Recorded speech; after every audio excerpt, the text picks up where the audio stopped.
Hi fish keepers, welcome back to my channel Monkey Wrench Aquatics. I'm Kelly, the Monkey Wrench with the Aquatics.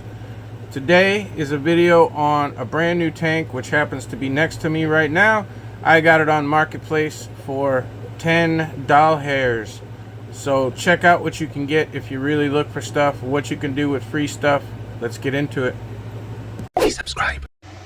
Well, there it is. I've had it filled up with water for several hours, making sure that the seals were good. Whenever you buy a used tank, you want to make sure you fill it first somewhere safe. I don't care about the floor in here, and the bare plywood would show me if there was any wetness coming down. So it's not going to be doing any leaking. I am going to be taking the sump out of the back. That's this black plastic part here with the grooves in it. It did not come with the original filter stuff. I looked it up, and by the time I buy a new pump, hoses, hardware, fittings, plus the media and everything that goes in there, it's going to be like 50 or 60 bucks.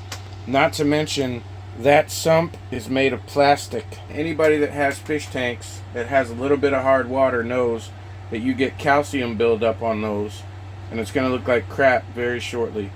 So I'm not going to be using that. I'm going to remove that. It's just siliconed in. I'm going to take it out with a razor blade. It's only going to give me another 2 inches in the tank, but it's not going to show all the hard calcium that can't be cleaned off very easily, especially from the inside. And I'm going to be using sponge filters like I do in all the rest of my tanks. So let me get the water out of it, and I'm going to start cutting that back out, and I'll show you what it looks like when I'm done.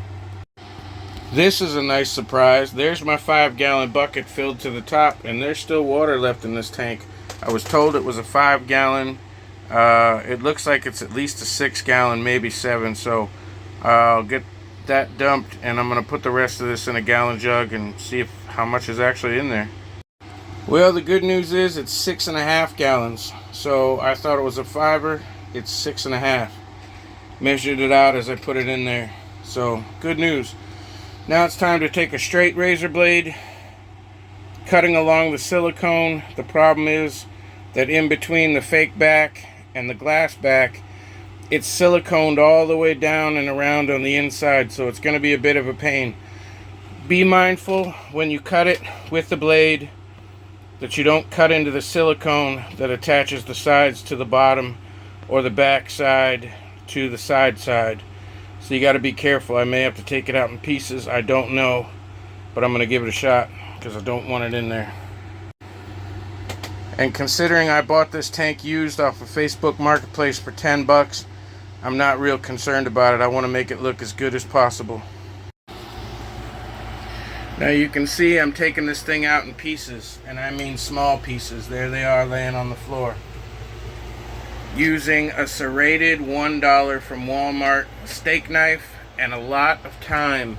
This is all glass. If you push too hard, you'll crack glass. If you put the knife in between something and try to pry, you'll crack that glass. So be very, very careful. Take your time. Don't ruin your tank. But you can get this part out.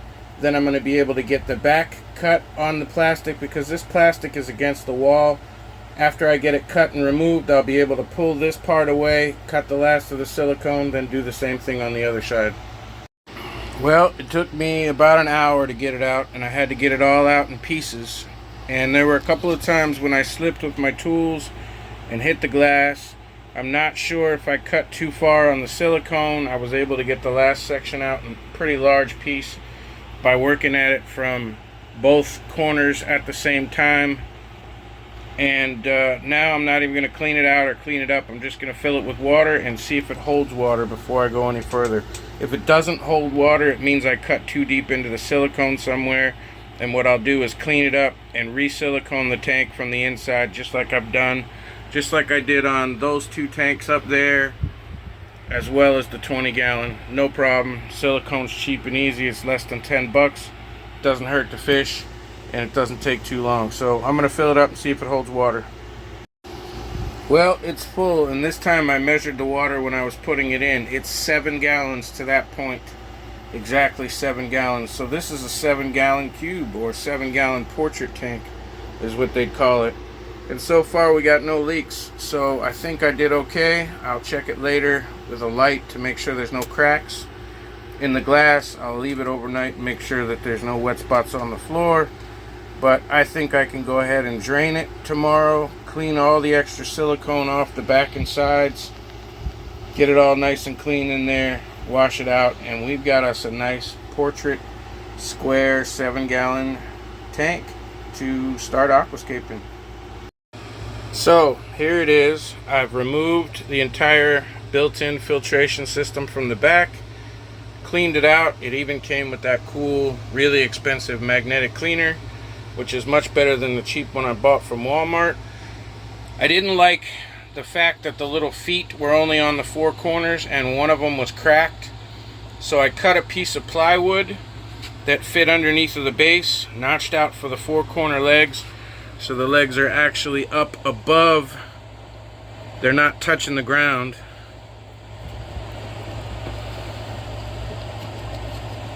And then I used some foam here, some black foam. I just did the edges of the wood underneath with a black magic marker.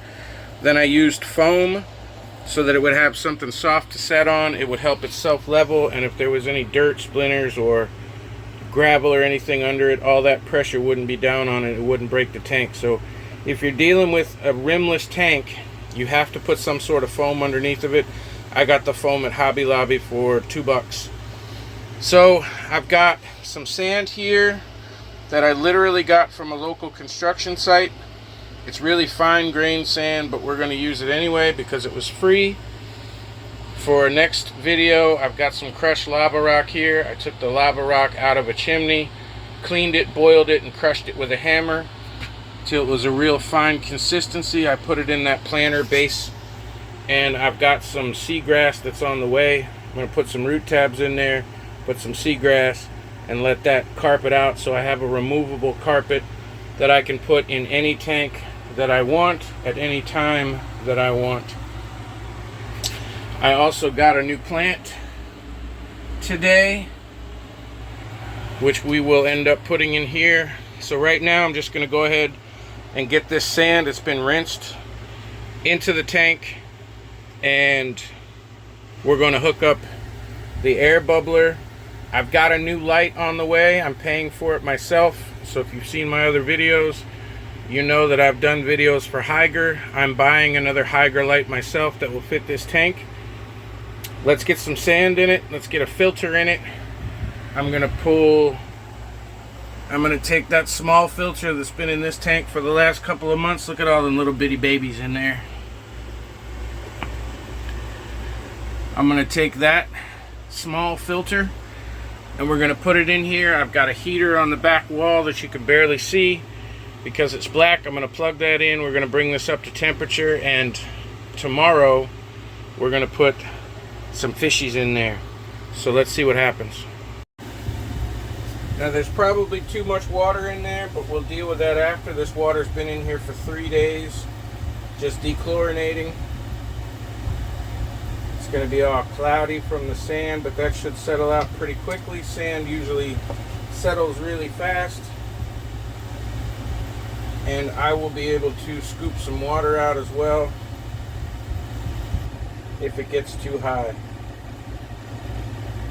That is some very fine sand, as you can see. I'm going to take a bowl of water out and get rid of that. Just because I don't need this to be all the way at the top, and I can skim a little bit of floating dirt that might still be in there out with the bowl.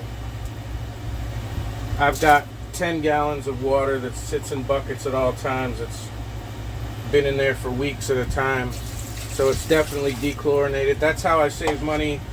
I don't have to buy Prime all the time or anything else. This tank that I bought for $10 on Facebook also came with powdered dechlorinator, so I've got enough to last me the next 10 years. Let's give that a few minutes to settle out. Actually, I think I want more sand in there. That's a pretty light level at the bottom, and I'm gonna get a couple more bowls ready. Alright, got a couple more bowls. And you might think, you got this sand off of a construction site. There are new houses being built in the neighborhood. They're getting pavers installed for a driveway and sidewalk, and this is the sand that gets put in between the pavers to keep them from moving around. So it's a very fine grade sand, and it's actually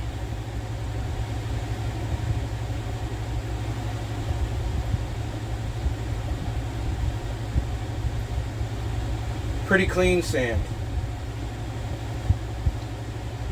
And since they brought it in by the truck, I don't believe that it had any kind of pesticides or anything added to it. Not that you really can add that stuff to sand, because sand is inert. It wouldn't soak in, it wouldn't stick to it or anything like that. So I'm going to give this a few minutes to settle in, and we'll see what it looks like. I'll bring you back. All right, now I've got a secret. I run all of my tanks off of the same air pump. So what I'm going to do now, take up some slack, cut the hose.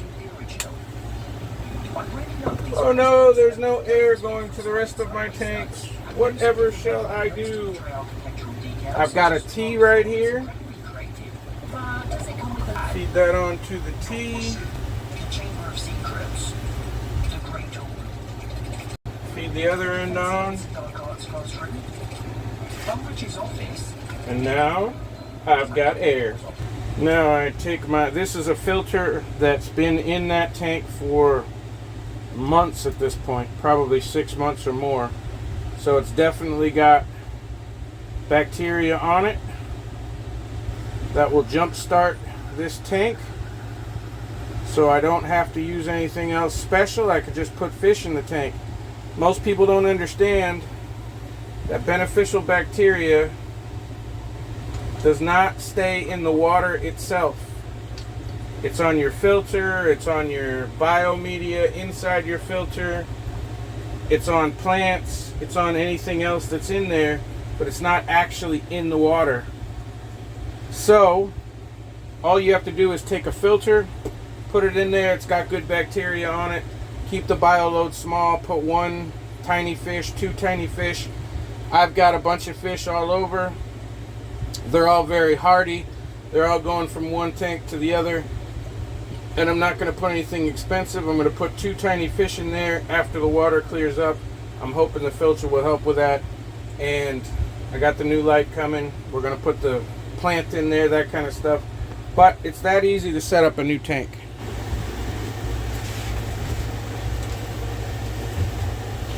Alright, so I've already got 1 fish in here. It is the next day. I've got more fish acclimating right now. It's only the next day because it took a while for the water to clear up. I found some rocks, so these were free also.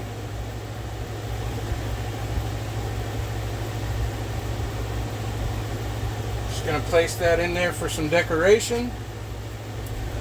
It came with a little plant, which I'm also gonna throw in there for some decoration. I bought a plant, which I'm going to put in there for decoration. So far, I have $10 into the tank itself, $6 for the plant,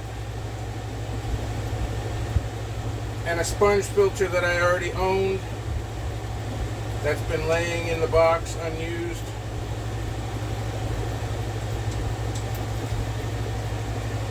And this is acrylic that I get from the Hobby Lobby for 99 cents, and I just use that as a lid. So there you go. We'll put the fish in just a minute. Alright, it's been about an hour. I've had a nice dinner, little barbecue. I've got looks like 2 females, a juvenile, and 1, 2, 3, 4, 5, 6, 7, 8 or 9 babies, and I've got 1 male in there already. So now that everybody's acclimated, we can just add them to the tank. Everybody will make a run for it. Now the reason I acclimated them, and I normally don't, is this is the only tank that I put a heater in. All my other tanks are unheated. So I figured I'd go ahead and heat this one. But there you go. There's the $10 tank from Facebook Marketplace. Remember, the sand was free. I got it from a construction site. The plant came with it. The magnet came with it. The rock was free. $6 for the plant, $2 for the bubbler, the air filter, and some fish, and $1 for the acrylic top.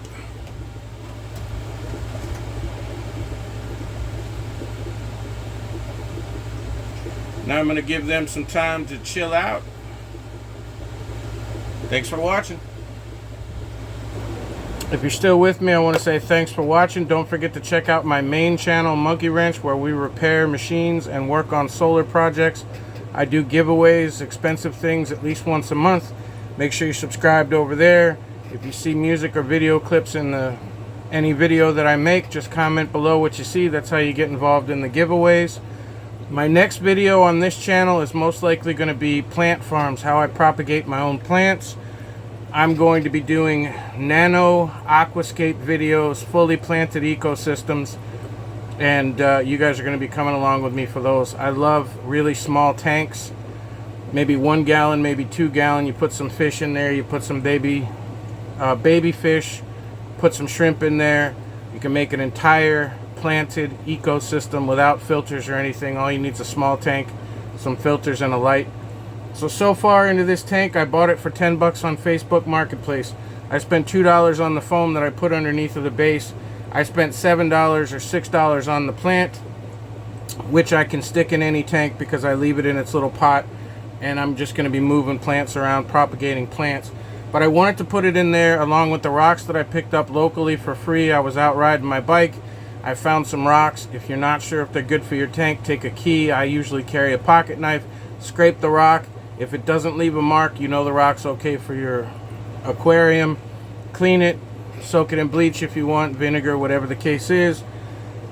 Go through all the motions, make sure it's safe, and you can put them in your tanks without any issues. So a lot of what I use is free or very cheap. So I've got 10 plus 6 plus 2 for the foam. That's 18. I think I get those sponge filters for $2 a piece, and I have plenty of airlines, so that didn't cost me anything extra.